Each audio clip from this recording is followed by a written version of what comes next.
मित्र हो, पाण्याला जीवन असं सुद्धा म्हणतात, पण हेच पाणी दूषित असेल तर ते थेट माणसांच्या आरोग्यावर हल्ला करतं. त्यामुळे पिण्याचं पाणी हे शुद्ध असावं, स्वच्छ असावं अशी अपेक्षा असते.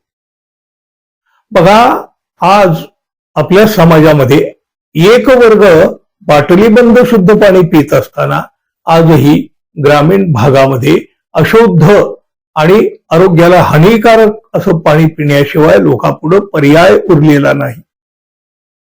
आणि अशा सगळ्या भयावह परिस्थितीमध्ये आता एक अत्यंत धक्कादायक आणि त्यापेक्षा सुद्धा अधिक धोकादायक अशी एक बातमी समोर आलेली आहे.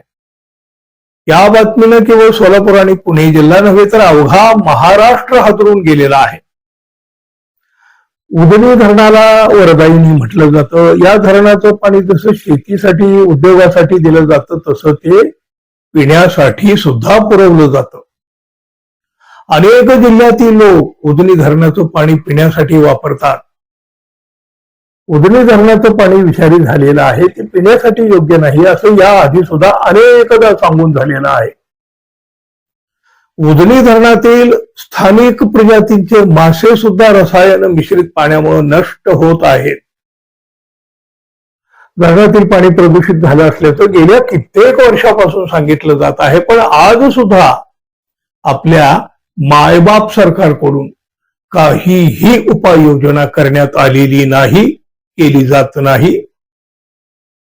कारखान्यांचं त्याचबरोबर MIDCच्या उद्योगातून रसायन मिश्रित पाणी थेट उजनी धरणात सोडलं जातं. कत्तलखान्यातून सोडलं जाणारं पाणी सुद्धा या उजनी धरणात मिसळतं आणि हे प्रचंड दूषित झालेलं पाणी लोक पिण्यासाठी वापरतात.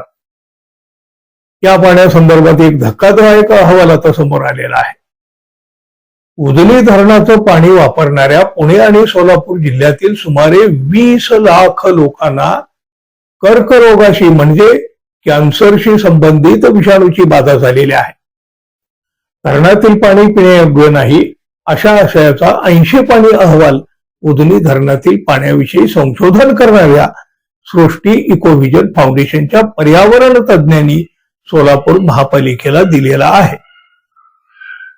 उजनी धरणात पुणे महानगरपालिकेकडून ड्रेनेजचं सांडपाणी त्याचबरोबर मुळा-मुठा नदीमार्गे दूषित पाणी भीमा नदीमध्ये सोडलं जातं. पिंपरी चिंचवड परिसरातील सांडपाणी देखील मुळा-मुठा नदीत मिसळून पुढे भीमा नदीमध्ये येतं. नीरा नदीमध्ये सुद्धा कत्तलखान्यासह साखर कारखान्याचं दूषित त्याचबरोबर अनेक गावांचं सांडपाणी सोडलं जातं. ते पाणी पुढं उजनी धरणात पोहोचतं. त्यामुळं धरणातील पाणी अधिकच दूषित होत आहे.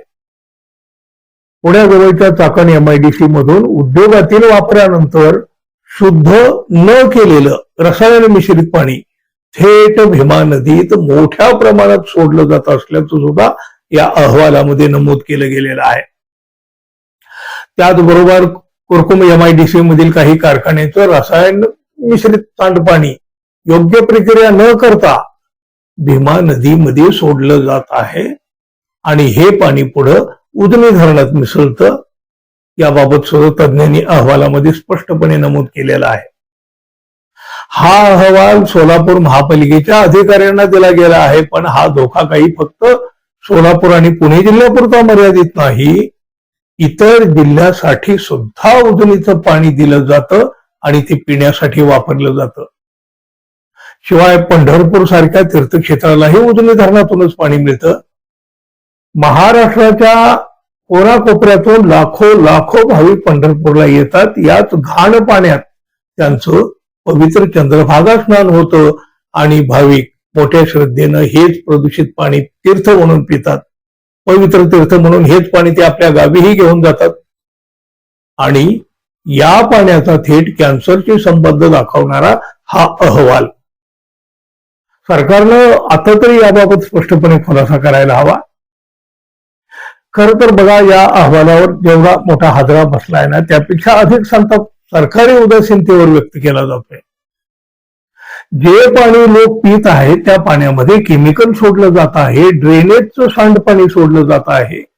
कत्तल खाण्याचं पाणी सोडलं जात आहे. या पाण्यानं लोकांचं आरोग्य धोक्यात आलेलं आहे. आणि तिकडं सरकारमध्ये बसलेले नेते मंत्री आपलं राजकारण, वेगवेगळ्या निवडणुका, दुसऱ्या पक्षांची फोडाफोडी, इतर पक्षातील नेत्यांची पळवापळवी यात मग्न आहे. लोकांनी जगावं कसं? अशा या सरकारबद्दल तुम्ही काय म्हणाल मित्रांनो, जरूर सांगा. आणि आपण अजून आपल्या चॅनलला सबस्क्राईब केलं नसेल तर कृपया सबस्क्राईब करावं ही अपेक्षा आहे. धन्यवाद. पुन्हा भेटू. नमस्कार.